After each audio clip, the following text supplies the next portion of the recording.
कुबेरेश्वर महादेव की जय। हर हर महादेव, हर हर महादेव, हर हर महादेव। काशी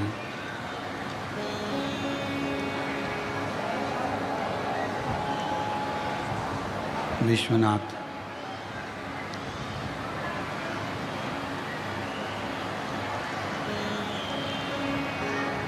ओगरदानी तरकालदर्शी कैलाशी अविनाशी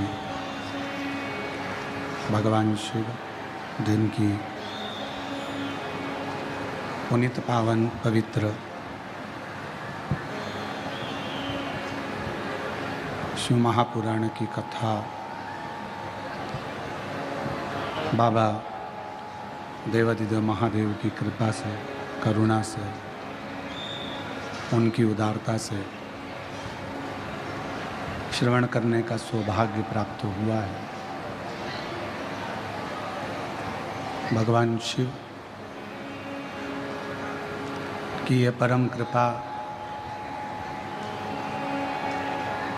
जो ये पवित्र पावन शिव महापुराण की कथा बेजापुर महाराष्ट्र के इस पवित्र भूमि पर हो रही है।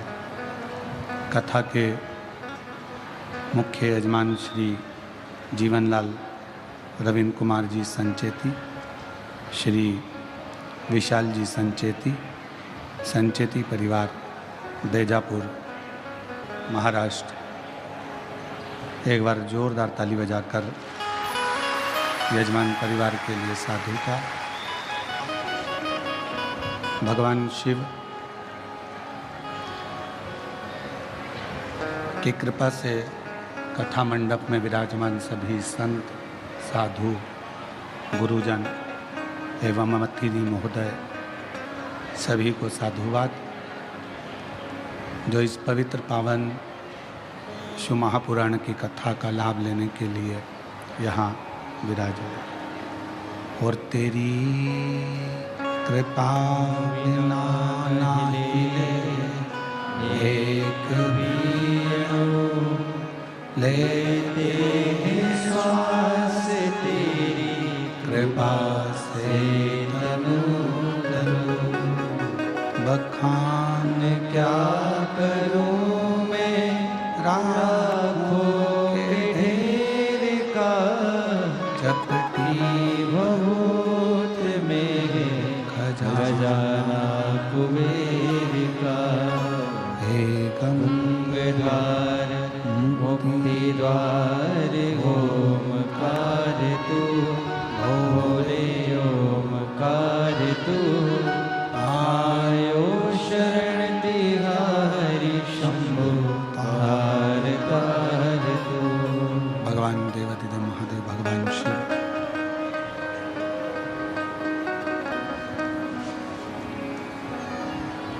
शिव कथा कर रही है। भगवान शंकर का चरित्र कह रहा है, शिव महापुराण की कथा कर रही है। कल भी कथा में कहा था, एक तो मानव का देह मिल जाए, मनुष्य का शरीर मिल जाए, और मानव देह मिलने पर यदि भगवान शंकर की अविरल भक्ति मिल जाए, शिव कथा मिल जाए, शिव का स्मरण मिल जाए, तो ये मानकर चलें कि हमारा मानव देह लेना सार्थक हो गया, मनुष्य का देह पाना सार्थक हो गया। क्योंकि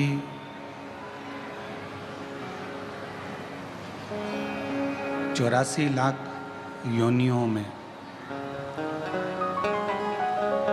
83,99,999 योनियां काटने के बाद ये 84 लाखवें नंबर की योनि मानव की मिलती है।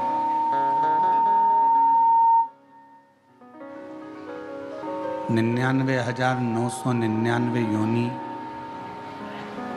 जब कट जाती है तब ये 84 लाखवें नंबर पर मनुष्य देह है।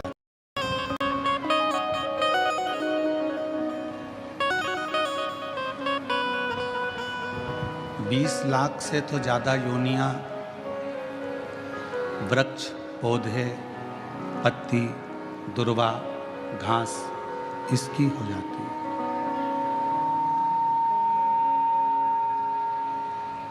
और इन सभी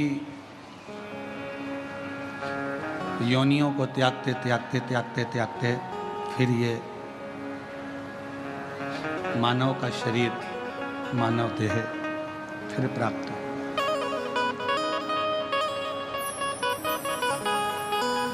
इक्कीस 21,600 श्वास प्रतिदिन इस मनुष्य के शरीर से निकलती है प्रतिदिन।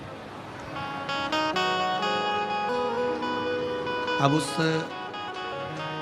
21,600 श्वास में से कितनी श्वास आप परमात्मा को दे रहे हैं, कितनी श्वास आप अपने घर के लिए, परिवार के लिए, कुटुंब के लिए, कार्य के लिए रख रहे हैं। कथा के दूसरे या अपने इष्ट को, अपने आराधना के केंद्र परमात्मा को, अपने ईश्वर को अगर दी है तो 21,000 श्वासें अपने आप पवित्र होती चली जाती है अपने।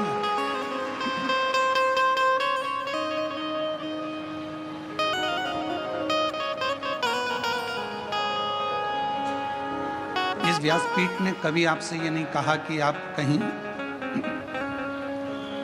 संत बन जाओ या साधु बन जाओ या सन्यासी बन जाओ या तपस्वी बन जाओ या किसी मंदिर में जाकर बैठ जाओ या किसी पवित्र नदी के तट पर जाकर बैठ जाओ।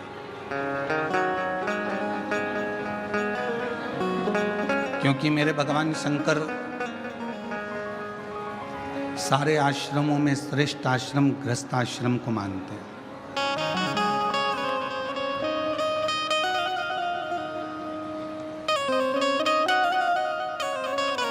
एक गृहस्थ चलते फिरते भी अगर भगवान का नाम ले लेता है तो भी उसकी मुक्ति सरल हो जाती है। सन्यासी को, तपस्वी को, साधक को, उपासक को, सन्यास लेने वाले को, साधने वाले को,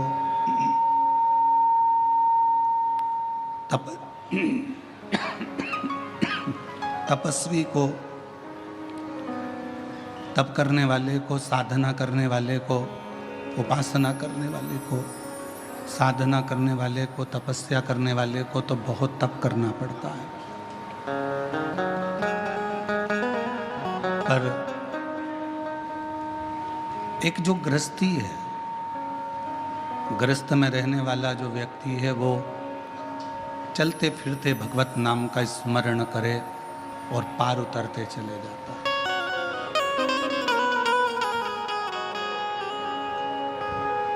कितना सुंदर लिखा है हमारे शास्त्रों में, वेदों में, पुराणों में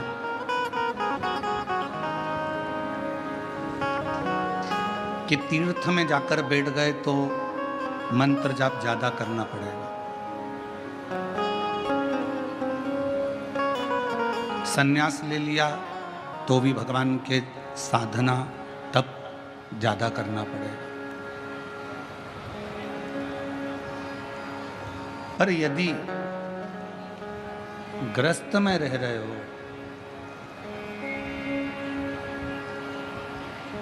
यदि गृहस्थ में रह रहे हो, घर में रह रहे हो और गृहस्थ में रहते हुए, घर में रहते हुए आप ज़्यादा तो नहीं, थोड़ा बहुत भी अगर भगवान का नाम ले लेते हो तो भी आपको जीवन में कहीं भटकना नहीं पड़ेगा और कोई नरक भोगना नहीं पड़ेगा, परमात्मा की शरणागति प्राप्त होगी। और शंभु शरणे पड़े मारी दर्शन आपो, शंभु शरणे पड़े माओ घड़ी रे दुख काटो दया करी मैं दर्शन आपको। एक थोड़ा सा भजन, थोड़ा सा स्मरण, थोड़ा सा मंत्र जाप भी मानव शरीर के लिए बहुत है।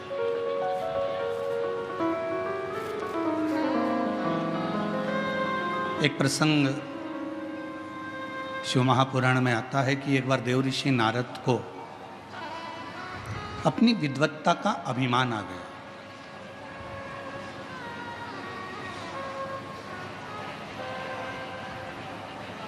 और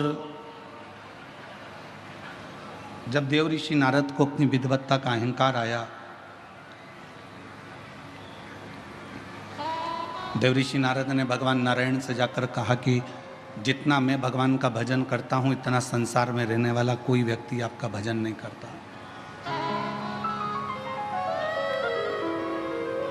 जितना मैं मंत्र जाप करता हूं, उतना कोई मंत्र जाप नहीं करता।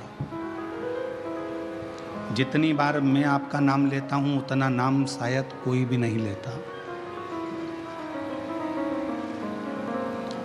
भगवान विष्णु ने कहा, हो सकता है कि आपका मंत्र जाप प्रबल हो, आप श्रेष्ठ हो, मना नहीं।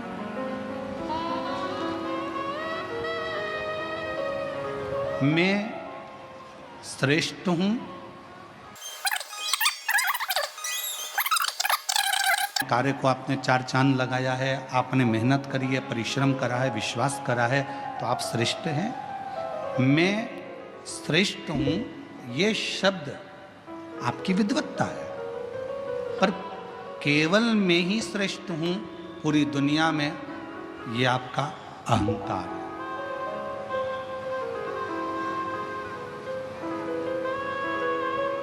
शिव महापुराण की कथा तो यहां तक कहती है, आप अगर भगवान की पूजन कर रहे हो, दान कर रहे हो, भजन कर रहे हो, दान ये धर्म ये पुण्य करता रहूं, और तेरे हाथ की छाया मेरे सिर पर ऐसी बनाकर रखना कि मेरा भंडार भरा रहेगा, तो मैं दोनों हाथों से ये लुटाता चलूं।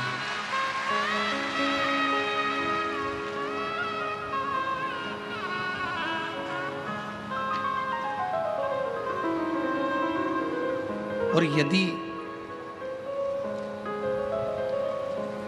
मुझ में अगर तुमने ये दे दिया, मुझ में अगर ये कह दिया कि नहीं ये मेरा है और मैं लुटा रहा हूँ, या मैं कर रहा हूँ, या मैं देने वाला हूँ, या मैं लेने वाला हूँ, तो ये ठीक नहीं, ये श्रेष्ठ नहीं, ये अहंकार की निशानी।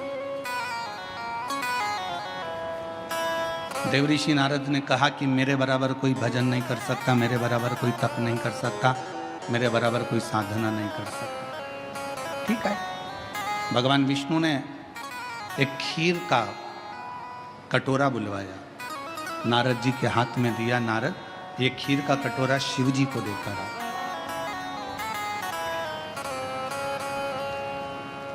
अब नारद जी से कहा कि शिव देवाधिदेव महादेव जी के पास में ये खीर का कटोरा लेकर जाओ, परंतु इसकी खीर एक बूंद भी नीचे नहीं गिरना चाहिए, नहीं गिरेगी। खीर का कटोरा लेकर नारद जी चले, धीरे धीरे धीरे धीरे भगवान शिव जी के पास पहुंचे और ले जाकर दे दिया। नारद जी ने कहा, आपने मेरा उत्तर नहीं दिया भगवान विष्णु से कि पूरी दुनिया में मैं श्रेष्ठ हूं, मेरे बराबर कोई भजन नहीं कर सकता, मेरे बराबर कोई कीर्तन नहीं कर सकता, मेरे बराबर कोई मंत्र जाप नहीं कर सकता, मेरे बराबर कोई नाम जाप नहीं कर सकता। भगवान नारायण ने कहा कि एक बात बता नारद, तो खीर का कटोरा लेकर गया था, खीर कहीं गिरी तो नहीं? नहीं नहीं नहीं, नहीं गिरी। ठीक है, कटोरा ले जाते तूने मेरा नाम कितनी बार लिया?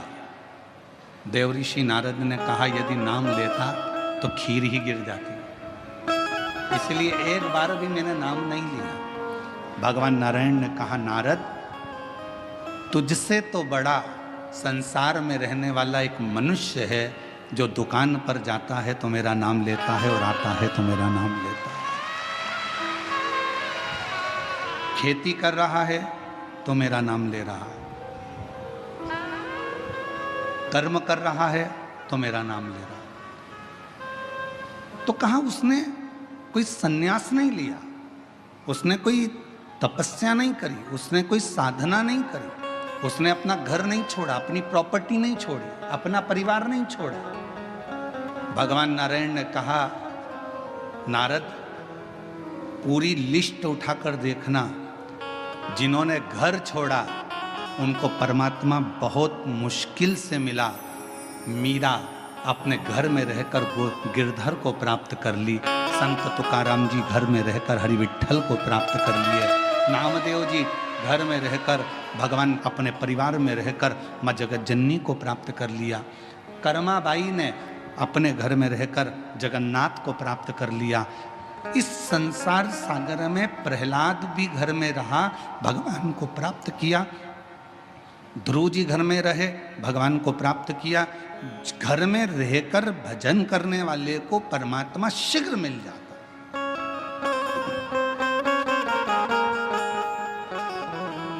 अब तुम्हें भटकना नहीं।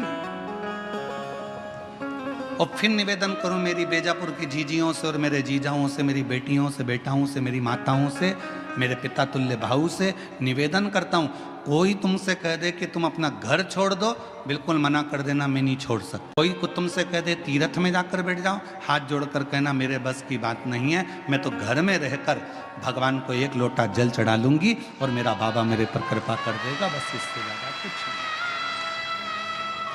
घर में अगर बुजुर्ग माता पिता हैं, आप उनकी सेवा करो, मेरा शिव कृपा करेगा। महाराष्ट्र की भूमि पर भगवान पांडुरंगा हरि विठ्ठल का स्वरूप ये बताता है कि पौंडलिक ने अपने माँ बाप की सेवा करी और भगवान हरि विठ्ठल ने आकर दर्शन दिए। आप अपने माता पिता की सेवा करो, परमात्मा आपके सामने होंगे। भूखे को भोजन, प्यासे को पानी, जय बाबा बर्फानी। आप सेवा करिए, कोई भूखा है भोजन कराओ, प्यासा है पानी पिलाओ, किसी को औषधि की जरूरत है आप उसका चिकित्सा कराओ, किसी को एजुकेशन की जरूरत है आप उसको एजुकेशन कराओ, उसका फल मिले।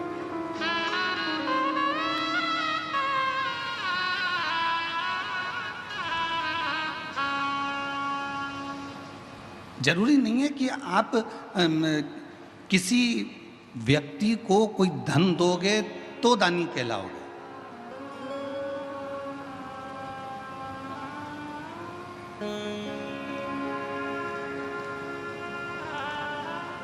किसी व्यक्ति को एक निशानी और होती है, अपने मोहल्ले में, अपनी कॉलोनी में, अपने परिवार में, अपने कुटुंब में अगर कोई को शिक्षा की जरूरत है और उसके पास में एजुकेशन का पैसा नहीं है, अपने धन में से कुछ रुपए निकाल कर उसके कॉलेज की फीस, उसके स्कूल की फीस, उसका ड्रेस, उसकी किताबें, अगर 2-5 साल आपने उस बच्चे का, उस बेटी का हाथ पकड़ लिया और उसकी अच्छी एजुकेशन करा दी, अगर वो बच्चा इंजीनियर बन गया, डॉक्टर बन गया, कलेक्टर बन गया, आईजी, डीआईजी बन गया, कमिश्नर बन गया, तो वो किसी को भूल जाए वो बात दूसरी है, पर जिसने उसको एजुकेशन में साथ दिया उसको जिंदगी भर नहीं भूलता, वो नहीं भूल पाता।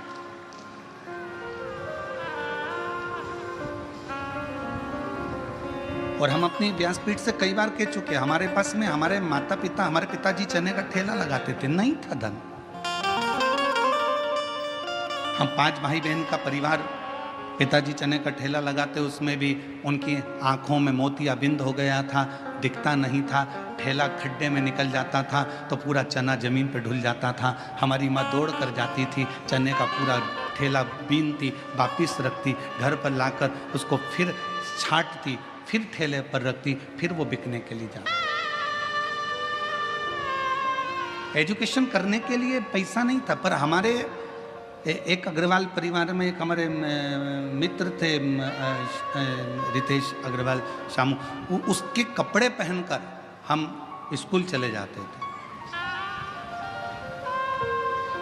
उनकी किताबों से हमने अध्ययन किया, तब जाकर कॉलेज तक पहुंचे। और सब कुछ भूल जाएं, पर जिसने हमारी एजुकेशन के समय पर साथ दिया, नहीं था पढ़ने के लिए किताबें, नहीं था खाने के लिए अन्न, पर जो साथ उस समय पर दिया वो आज तक याद आती है कि उन्होंने हमको पढ़ाई तो करवाई, विद्या अध्ययन तो करवाया, एक एजुकेशन। और हम फिर कहेंगे आप अपनी बेटी को दहेज देते हो, कितना देते हो, हमें उससे मतलब नहीं है। आप अपनी बेटी को कितना दहेज दे रहे हो, गाड़ी दे रहे हो, बंगला दे रहे हो, क्या दे रहे हो, हमें उससे मतलब नहीं है। पर शिव महापुराण की कथा में हिमालय राज ने अपनी बेटी पार्वती का कन्यादान में कोई दहेज नहीं दिया था। शिव जी के विवाह के समय पर कन्यादान में क्या हिमालय राज जी के पास में मुझे इस सब्जेक्ट से करना है, कर बेटा, मम्मी मुझे कॉलेज करना है, कर बेटा। पर इतना मेरी बेटियों से भी निवेदन है, खूब तुम्हारे माँ बाप तुम्हें अच्छी एजुकेशन कराएंगे, तुम्हारे माता पिता तुम्हें पढ़ाएंगे, बस बेटियों से इतना सा निवेदन है, एजुकेशन करते करते तुम अपनी बुद्धि को मत फेर लेना, अपने कन्यादान का मौका अपने माँ बाप को जरूर देना, इतना याद रखना। एजुकेशन कराएं माता पिता अपनी बेटी को, क्योंकि कन्यादान से बड़ा दान है विद्या का दान, शिक्षा का दान।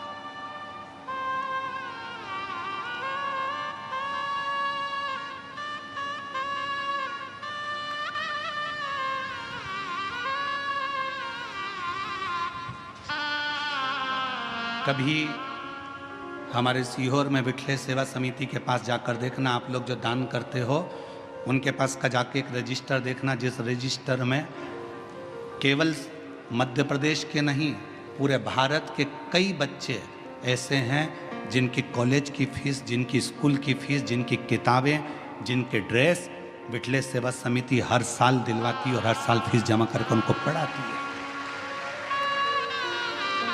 शिक्षा अध्ययन कराती है।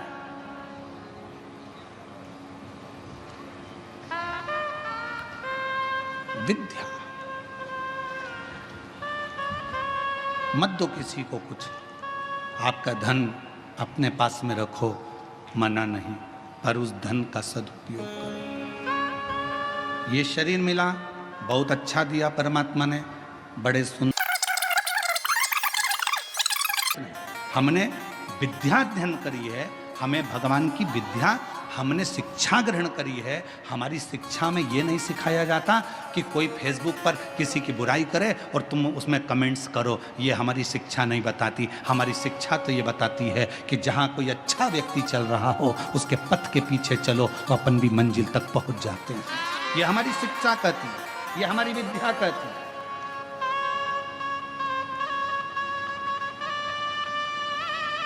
ईर्ष्या कहाँ नहीं होती। कई लोग कहते हैं महाराज जी कलयुग बड़ा बेकार है, हमने कहा कलयुग से अच्छा तो कुछ भी नहीं है। कई लोग कहते हैं कलयुग बड़ा बेकार है, हमने पूछा कलयुग में क्या हो गया। इतने गंदे लोग दिन भर एक दूसरे को गालियां बकते, अपशब्द कहते, ताना देते, दिन भर जलते, ईर्ष्या रखते। हमने कहा ठीक है, अब तो ये तो तुमने कह दिया कलयुग में हुआ, अब सतयुग का निकालो।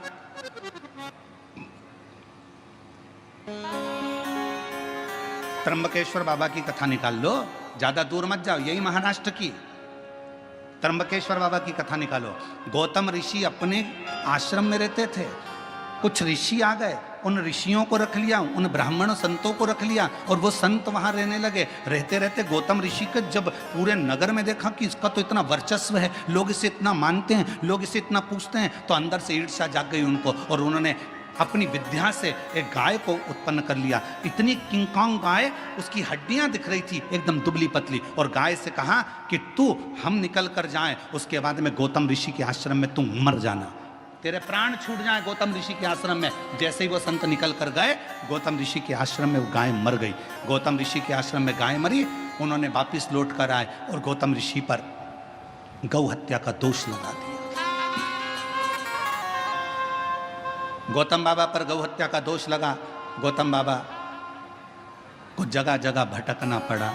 आखिरी में गौतम ऋषि की धर्म पत्नी ने कहा तुम घबराओ मती, ब्रह्मा विष्णु और महेश की आराधना करी, तब वो त्र्यंबकेश्वर के रूप में मेरे देव अधिदेव महादेव आकर बैठे और वहां गौतम ऋषि को गौ हत्या के दोष से मुक्त किया। अब ये कथा कोई लोग कहते हैं कलयुग बेकार था, सतयुग उठाकर देख लो। लोग कहते हैं कि कलयुग बेकार था, हम कहते हैं त्रेता उठाकर देख लो। मेरे राम जी महाराज की धर्म पत्नी ने अग्नि परीक्षा माता जानकी जी ने दे दी, उसके बाद भी उनको नहीं छोड़ा गया। अब शब्द कहने वाले कहते रहे, अब वो जाने दो। द्वापर उठाकर देख लो, भगवान कृष्ण के जीवन की लीला। भगवान कृष्ण को किसी ने भगोड़ा कह दिया, किसी ने कुछ कह दिया, किसी ने माखन चोर कह दिया, उनको शब्द के शब्द सुनना पड़े। जरा विचार करिए कि ये कलयुग है, पर इतना याद रखना कि दुनिया के लोग कहते हैं कलयुग बेकार था। शिव महापुराण की कथा कहती है ऐसा कोई युग नहीं जिस युग में नहीं हुए गाली देने वाले पैदा नहीं हुए, हर युग में हुए। बस अंतर इतना है उस युग में तुम पैदा नहीं हुए थे, इसलिए तुमको मालूम नहीं है।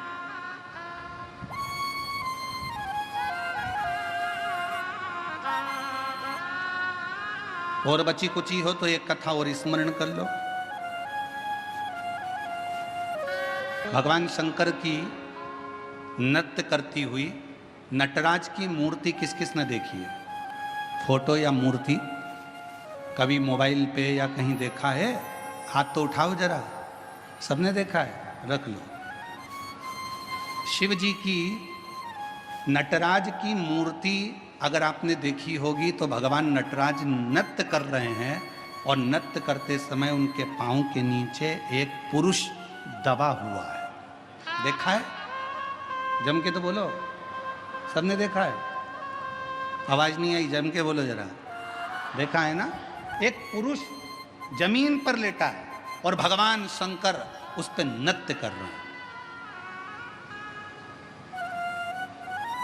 अब लोग क्या कहेंगे कि भगवान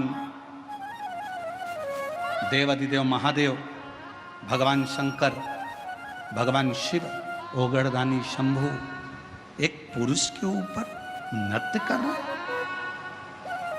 कौन था ये?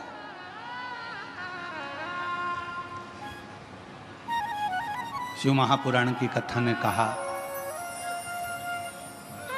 कुछ ऋषियों में भगवान विष्णु और भगवान शिव में कौन बड़ा है उसके लिए विवाद छिड़ गया।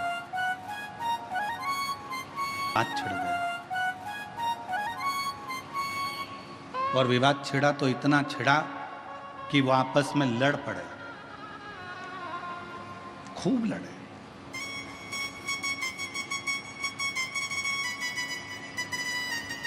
इतनी लड़ाई हो गई ऋषियों में, आखिरी में निर्णय ये निकला कि भगवान विष्णु ही श्रेष्ठ हैं। उनकी बुद्धि में ये बैठ गया और उन्होंने शंकर जी को निंदा करना प्रारंभ कर दिया। अब वो शिव जी को व्यर्थ समझने लगे। अब जब भगवान शंकर को व्यर्थ समझने लगे तो ऋषियों के मन में आया कि कुछ भी हो, अगर ये शंकर भगवान को व्यर्थ समझ रहे हैं, उनकी निंदा कर रहे हैं, उनके लिए अपशब्द बोल रहे हैं, तो ऋषियों ने एक पुरुष को प्रकट करा। उस पुरुष का नाम था अपस्मार। जो शिवजी के नटराज की मूर्ति के नीचे जो पुरुष सोया रहता है उसका नाम है अपस्मार। क्या नाम है? जम के बोलो, अपस्मार। फिर से बोलो, अपस्मार। एक पुरुष उत्पन्न किया और पुरुष उत्पन्न कर कर उस पुरुष को आज्ञा दी, जाओ जाकर देवाधिदेव महादेव को समाप्त कर दो। अब उन ऋषियों को समझाए कौन? जिसके अधीन स्वयं काल हो, जो स्वयं कालो का भी काल महाकाल हो, उसे कौन समाप्त करेगा? कौन मारेगा? हे अपस्मार पुरुष, तुम्हें जाकर भगवान देवाधिदेव महादेव का संहार करना है, उनको समाप्त करना है। अपस्मार पुरुष ऋषियों की वाणी को सुनकर, क्योंकि ऋषियों ने उसको प्रकट करा था, उनकी वाणी सुनकर चल दिया देवाधिदेव महादेव को मारने के लिए। जो धाम पर पहुंचा तो शंकर और पार्वती मैया बैठे हुए थे। अपस्मार मुनि उस पुरुष ने, अपस्मार पुरुष ने जैसे ही शिव और पार्वती जी का दर्शन किया, दर्शन करते से ही उसकी आंख में से आंसू बहने लगे, नेत्रों से नीर बहे।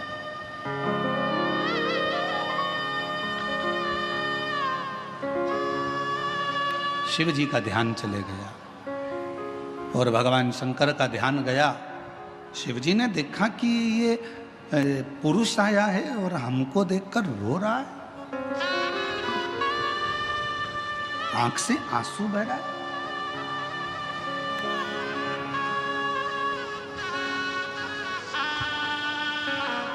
शिव जी ने ध्यान लगाकर देखा कि ये है कौन।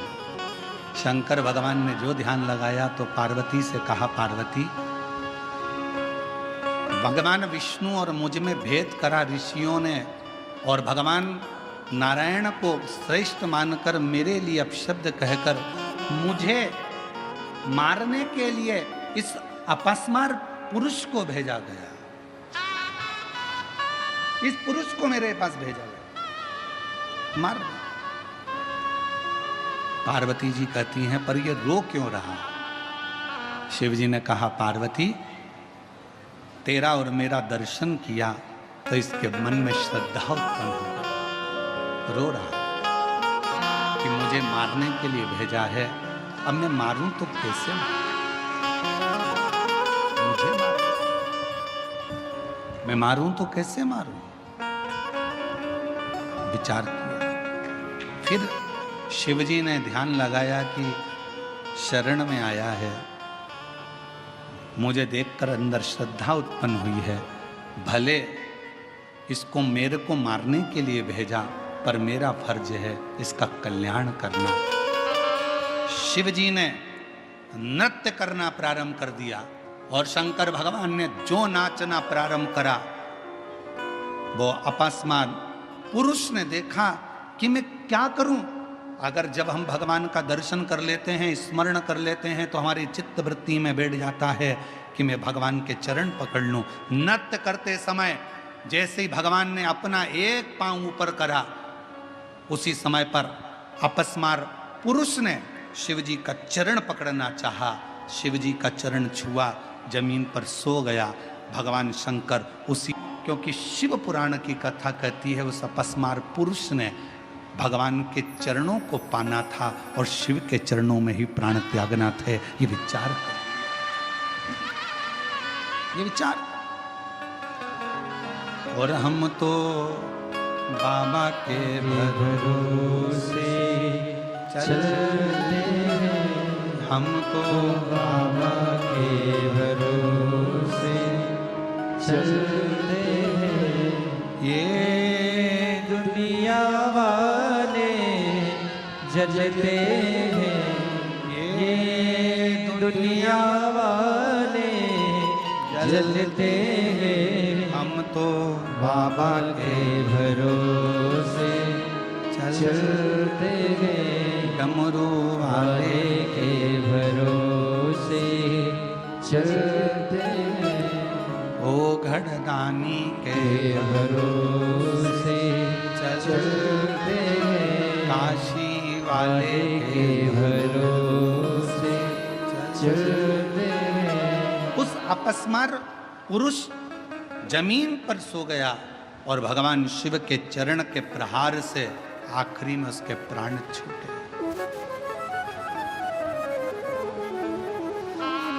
असुर था, शिव को मारने के लिए आया था। कोई दूसरे ने पैदा नहीं करा था उसको, ऋषियों के क्रोध ने, ईर्ष्या ने उसको जन्म दे दिया था।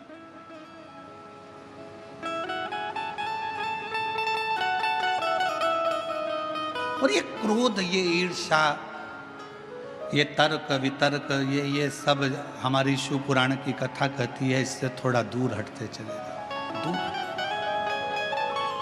कितना संत तुकाराम जी को तो कितना कितना सुनना पड़ा था, संत नामदेव जी को कितना सुनना पड़ा था, मीराबाई को कितना सुनना पड़ा था, कर्माबाई को कितना सुनना पड़ा था, मुक्ताई को कितना सुनना पड़ा था, संत ज्ञानेश्वर बाबा को कितना सुनना पड़ा था।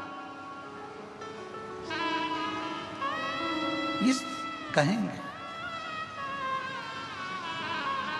तर्क देने वाले कुछ भी तर्क देंगे, पर किसी से कोई बहस नहीं करना चाहिए। हम शिवपुराण तो यहाँ तक कहती है, अगर कोई तुमसे कहे, अगर मान लो कोई तुमसे कहे कि हाथी हवा में उड़ता है, तो तुम कह दो हाँ बिल्कुल सही बात है। बहस मत करो कि हाथी हवा में उड़ ही नहीं सकता।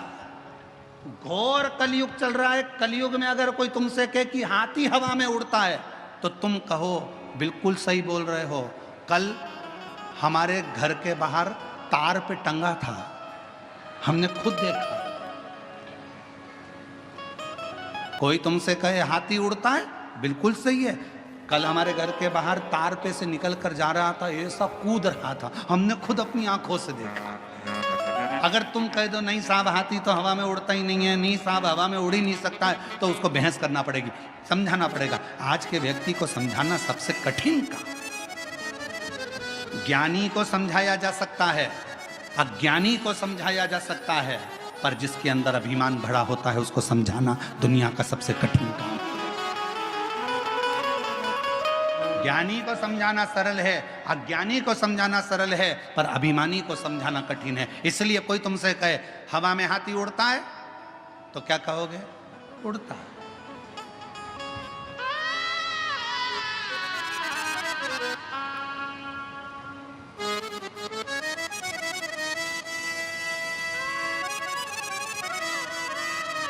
अब किससे वो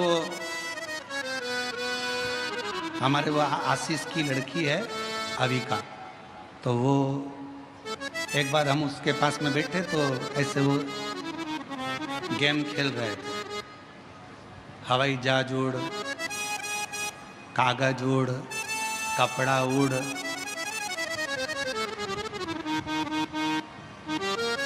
वो भी उड़ा रही थी। अब उड़ाते उड़ाते हमने कह दिया कि चप्पल उड़, तो उसने भी कह दिया बड़े पापा उड़। तो हमने कहा तुम तो आउट हो गई। कहने काय को आउट हो गई? चप्पल भी उड़ती है। हमने कहा कैसे उड़ती है? वो गई बाहर से चप्पल उठा लाई, जो फेंका यहाँ से वहाँ, देखो पापा उड़ी कि नहीं उड़ी? हमने कहा उड़ गई। अब ज्ञानी को समझाओ, अज्ञानी को समझाओ, पर शास्त्र कहता है आज का जमाना कोई बहस करने का नहीं है। आज का जमाना बहस का नहीं, आज का जमाना तो बस भजन करने का है। मौन रहो, स्थिर रहो और भजन, स्थिर चित्त स्थिर।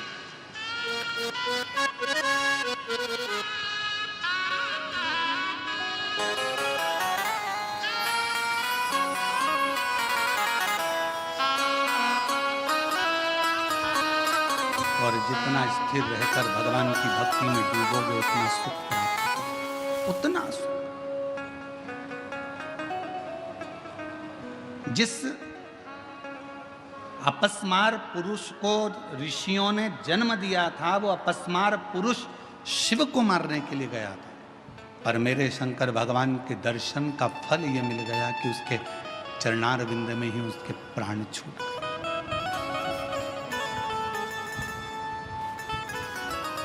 एक दर्शन का सुख है। लोग कहते हैं शिव जी की कथा सुनने से क्या मिल सकता है, भगवान के भजन से क्या मिल सकता है, भगवान के भक्ति से क्या मिल सकता है, शिव स्मरण से क्या मिल सकता है, शिव महापुराण की कथा पंडाल में बैठकर सुनने से क्या मिल। ये पत्र कितने आते हैं, ये देखो। मेरा नाम श्रीमती सविता सदाशिव चंद्र है। मैं बेजापुर के पालखेड़ गांव की निवासी हूँ।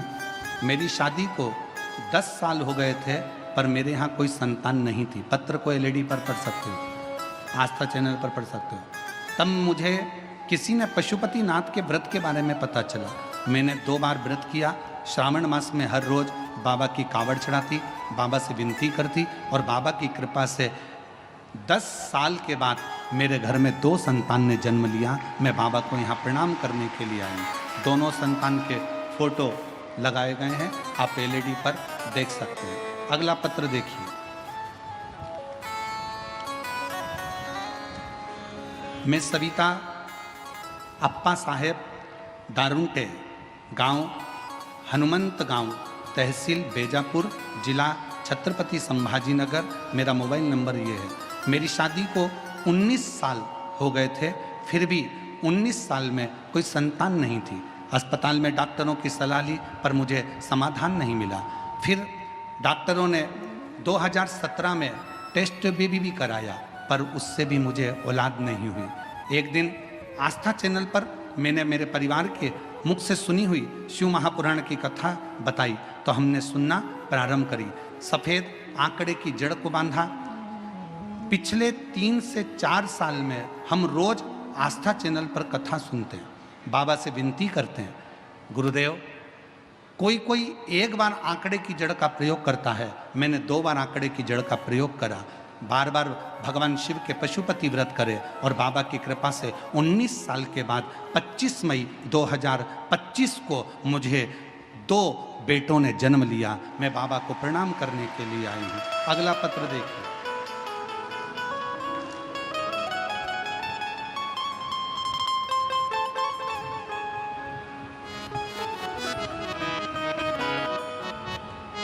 मैं नंदनी आहेर, पाराला, तहसील बेजापुर, जिला छत्रपति संभाजी नगर की रहवासी हूँ। मेरी जेठानी की शादी को 20 साल हो गए थे लेकिन उन्हें कोई संतान का सुख नहीं था। तब हमने उनको बताया जेठानी को, दीदी आप शिव महापुराण की कथा सुना करो और सफ़ेद आंकड़े की जड़ का प्रयोग करो। बाबा की ऐसी कृपा हुई गुरुदेव, 20 साल तक जब औलाद नहीं हुई तब सफ़ेद आंकड़े की जड़ का प्रयोग करना प्रारंभ करा और बाबा की कृपा से 27/5/2023 को बाबा की कृपा से संतान की प्राप्ति 20 साल के बाद हुई। मैं बाबा को यहाँ प्रणाम करने के लिए आई हूँ। शिव तत्व किसको कहते हैं? भगवान शंकर ओघड़दानी की कृपा किसको कहते हैं? तो जैसी भावना लाया वो वैसा ही फल पाया, नहीं खाली उसे लौटाया वो मन ही मन हर्षाया। जो जैसी भावना लाया वो वैसा ही फल पाया, नहीं खाली उसे लौटाया वो मन ही मन हर्षाया। और कर दिया माला माल काशी वाले ने, लुटा दिया भंडार काशी वाले ने। कर दिया माला माल काशी वाले ने, लुटा दिया भंडार काशी वाले ने। भगवान शंकर की करी हुई भक्ति जिंदगी में कभी खाली नहीं जाती, कभी नहीं। शिव की करी हुई उपासना कभी खाली नहीं जाती। जो जैसी भावना लाया वो वैसा ही फल पाया, नहीं खाली उसे लौटाया वो मन ही मन हर्षाया। और कर दिया 20 साल के बाद हुआ है। एक बार जोरदार ताली बजाएं। लुटा दिया भंडार काशी वाले ने, लुटा दिया भंडार काशी वाले ने। कर दिया माला माल काशी वाले ने। जो जैसी भावना लाया वो वैसा ही फल पाया, नहीं खाली उसे लौटाया वो मन ही मन हर्षाया। और कर दिया हमारा माल काशी वाले ने, लुटा दिया भंडार काशी वाले ने। जिसने अपनी अवस्था में एक बार भी शिव की आराधना करी है। यहाँ जितने लोग शिव महापुराण की कथा में बैठे हैं, मैं भगवान देवादिदेव महादेव की इस पुराण पर पूर्ण भरोसा कर कर कह सकता हूँ कि आपके माता पिता ने, आपके घर के बुजुर्गों ने जरूर शिव जी की आराधना करी होगी और उन्हीं की कृपा से आप यहाँ शिव महापुराण की कथा में। और यदि आपके घर में भगवान देवादिदेव महादेव ने जमीन दी, जायदाद दी, पत्नी दी, बच्चे दिए, परिवार दिया, अच्छा घर दिया, कुटुंब दिया, तो समझ लेना तुम्हारे माता पिता में से किसी न किसी ने शंकर की आराधना, शिव का मंदिर या शिवालय या शंकर के कोई भक्त जाते हों तो उनको पानी पिलाया हो, भोजन कराया हो, उसका फल इतना रहता है कि घर में से भंडार कभी खाली नहीं होता है, बढ़ता। आज हम संचेती परिवार को बहुत बहुत धन्यवाद देते हैं, श्री जीवनलाल जी को, श्री रविंद्र कुमार जी को, श्री विशाल जी को। ये शिव की उदारता है और हम विशाल जी को बहुत साधुवाद देते हैं कि ये भगवान शंकर की बड़ी करुणा कृपा।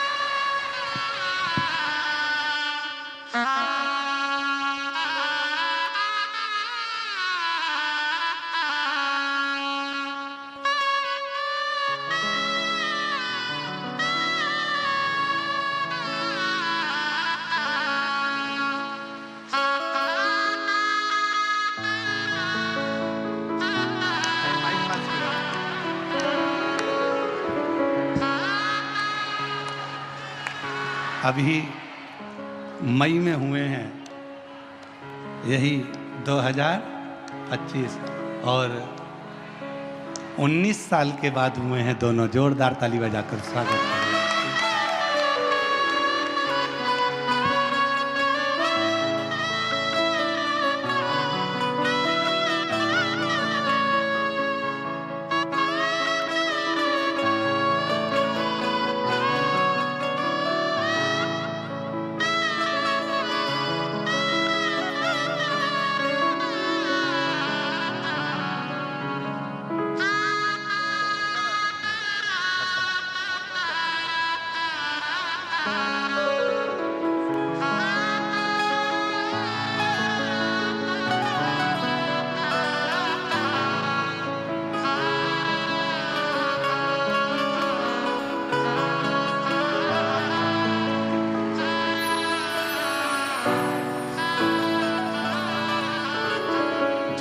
जैसी भावना वो वैसा ही फल पाया, नहीं खाली उसे लौटाया, वो मन ही मन हर्षाया, और कर दिया माला माल काशी वाले, लुटा दिया भंडार काशी वाले ने। ये कथा करते करते तो हमको ऐसा लगता है कि भारत सरकार थोड़े दिन में हमारे पास में पत्र भेजेगी कि तुम वंश की वृद्धि कराते जा रहे हो, हम रोकने का काम कर रहे हैं और तुम 2 बार पशुपति व्रत, 2 बार सफेद आंकड़े की जड़, तो जुर्माना दिया जा रहा है।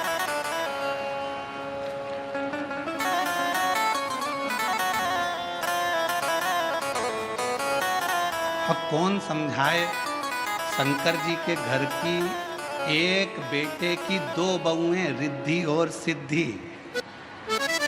उनके घर में 2 बेटे हैं शुभ और लाभ, उनके 2 पोते हैं अमोद और प्रमोद। शिव जी के दो पुत्र श्री गणेश और कार्तिकेय, तो उसके यहाँ भी दो का क्रम चलता आ रहा है, इसलिए वो अपने भक्तों को जरा छप्पर फाड़ कर देता है। देवता देते हैं पल्ला झाड़ कर और महादेव देता है छप्पर फाड़ कर। वो शिव है, ओगटी है, शंभू है। अभी इसमें बहुत अगर हम आपको अगर ये पत्र दे नीचे और आप अगर छाटोगे तो इसमें बच्चों के पत्र इतने सारे हैं और उसमें सबसे ज्यादा है जुड़मा वाले।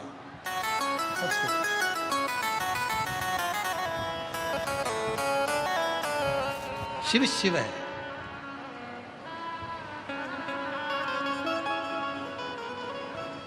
शंकर शंकर, ओगड़दानी ओगड़दानी।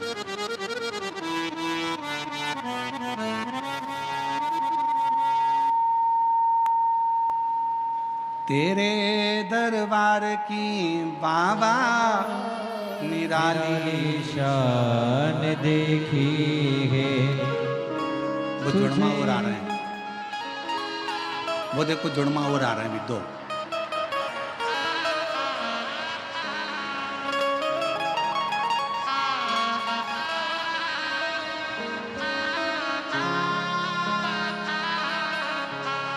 तेरे दरबार की बाबा निराली शान देखी है। तुझे देते नहीं देखा, पर झोली भरी देखी है। मुख दुनिया मोड़ेगी बाबा, तू मुखड़ा मोड़े। मेरी दुनिया मोड़ेगी बाबा, तू मुखड़ा मोड़। मेरी लगी परी बाबा, तू बेना हो। शिव कथा कर रही। हम श्री विशाल जी संचेती जी को, उनके श्री जीवनलाल जी को, श्री रविंद्र कुमार जी संचेती जी को बहुत धन्यवाद देते हैं कि आपने अपने पूर्वजों के उद्धार के लिए, अपने दादा परदादा के उद्धार के लिए एक शिव महापुराण की कथा कर कर पूरे कुल को पाल। अगर भगवान धन दे और भगवान अगर धन के साथ में हृदय दे तो अपने पूर्वजों के उद्धार के लिए जिंदगी में एक बार शिव महापुराण की कथा जरूर करो और कराओ, स्मरण करो अपने जीवन में। शिव शिव है, उसकी उदारता, उसकी करुणा, कृपा। शिव कथा कर रहे हैं।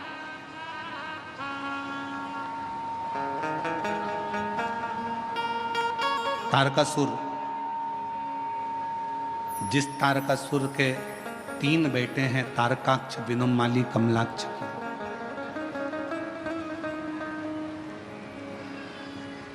तारकाक्ष, विदुमाली, कमलाक्ष की 3 पुत्र हैं। और जिस समय पर तारकासुर के प्राण छूटने का समय आया, तारकासुर को मारने का समय आया, षडानंद कार्तिकेय जी महाराज का जो प्रागट्य हुआ माँ गंगा की 6 धार से, कृतिकाओं ने पालन करा तो नाम कार्तिकेय जिनका पड़ा। उन षडानंद कार्तिकेय जी को तारकासुर के संहार के लिए भेजा गया।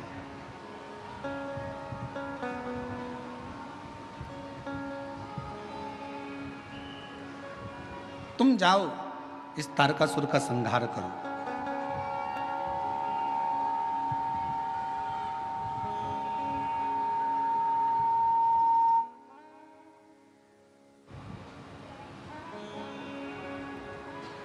इस तारकासुर का संहार करिए।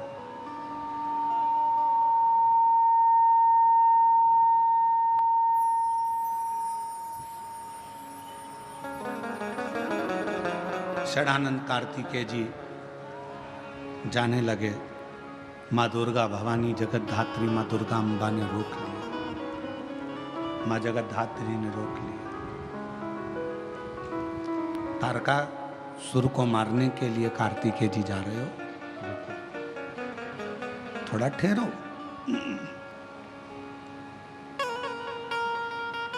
मां अंबा ने कहा कि तारकासुर ब्रह्मा जी से एक वर मांगा था, अगर मैं मरूं तो शिव जी के पुत्र के द्वारा मरूं।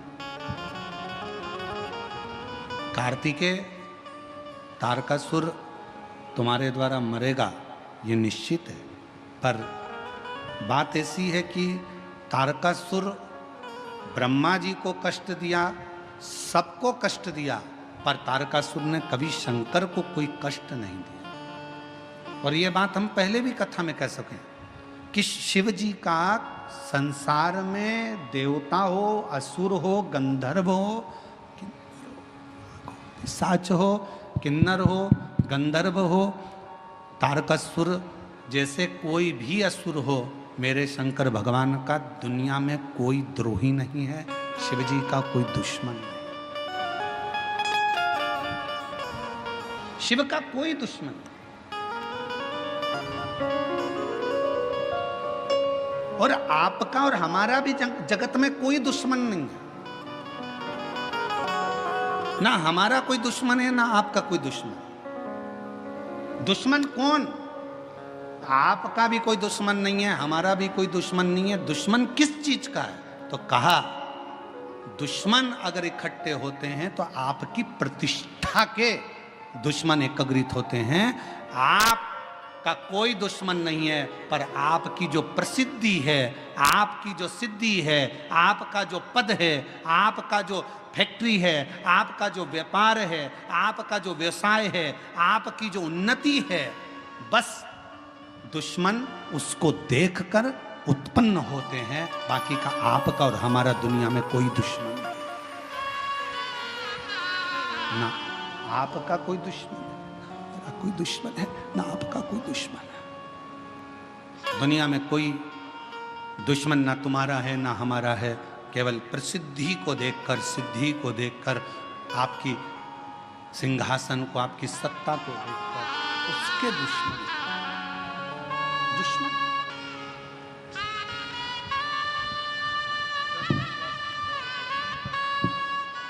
10